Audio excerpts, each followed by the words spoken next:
Hello everyone, my name is Trinity from Trinity Educational Mission. Let me start with a question. Just because a child is laughing, does that really mean they are happy? When we look at kids today, they laugh a lot. They laugh while watching video shorts, playing games, or sharing memes on the internet with friends. But here's the strange part. Even though children seem to have more moments of entertainment and stimulation, research is showing that their overall happiness is declining. Today, I want to introduce a very important long-term study from South Korea. Researchers followed 1,889 children from 4th grade through the first year of middle school over a 4-year period, from 2018 to 2021. This was not just a one-time survey. They tracked the same children over several years to examine how smartphone dependency and happiness changed over time. The main finding was pretty striking. The higher the children's smartphone dependency was, the faster their happiness declined over time. What makes this study important is that it's not simply saying too much smartphone use is bad. The real question was this: how might today's smartphone habits influence a child's emotional development years later? Researchers measured the children's happiness levels over 4 years. The results showed that happiness was the highest in 4th grade and steadily declined by the time the children reached middle school. What's especially interesting is what they found about smartphone dependency. Many parents assume they'll naturally grow out of it, but this study suggests something different. Smartphone dependency may not simply disappear with age.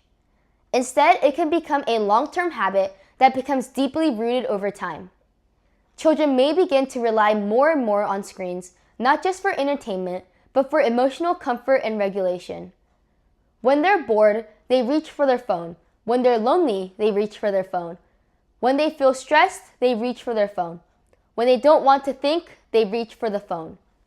At first, it may look harmless, just a simple habit. But over time, children may gradually learn that the fastest way to escape uncomfortable feelings is through a screen. And honestly, that's one of the reasons smartphones can be concerning. It's not only about how long children use them. Smartphone habits may shape the way children manage emotions and structure daily life over the long term. One especially important finding from this study was this: smartphone dependency in 4th grade predicted later changes in happiness. In simple terms, early smartphone habits were connected not only to how children felt in the moment, but also to the direction of their emotional development over the following years. So why might this happen? The researchers point to several possibilities.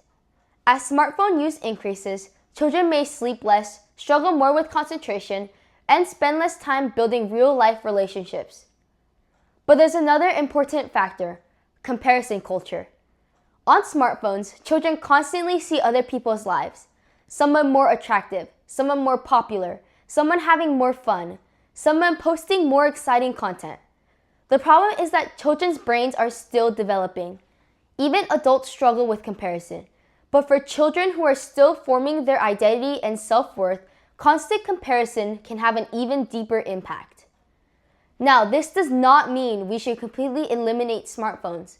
Smartphones themselves are tools. The real concerns begin when children start feeling more emotionally secure in the world of screens than in real life. And this is where the study gives us an important message. Prevention should not begin after middle school. It should begin earlier, during the upper elementary years, when smartphone habits are first becoming deeply established. Because by the time children reach middle school, smartphones may no longer be simple curiosity. It may already be part of their emotional daily routine. So, what can parents do? First, instead of focusing on reducing screen time, we need to help children experience comfort and enjoyment without screens. Children don't just need control. They need experience that helps them feel connected, engaged, and emotionally secure in the real world. Second, we should avoid teaching children to solve every emotion with a screen. Bored? Grab the phone. Upset? Watch a video. Crying? Play a game. When this pattern repeats, children may struggle to develop the ability to tolerate and regulate emotions on their own. Third, families need intentional non-digital time. Go for walks together. Put phones away during mealtime. Listen to music together in the car.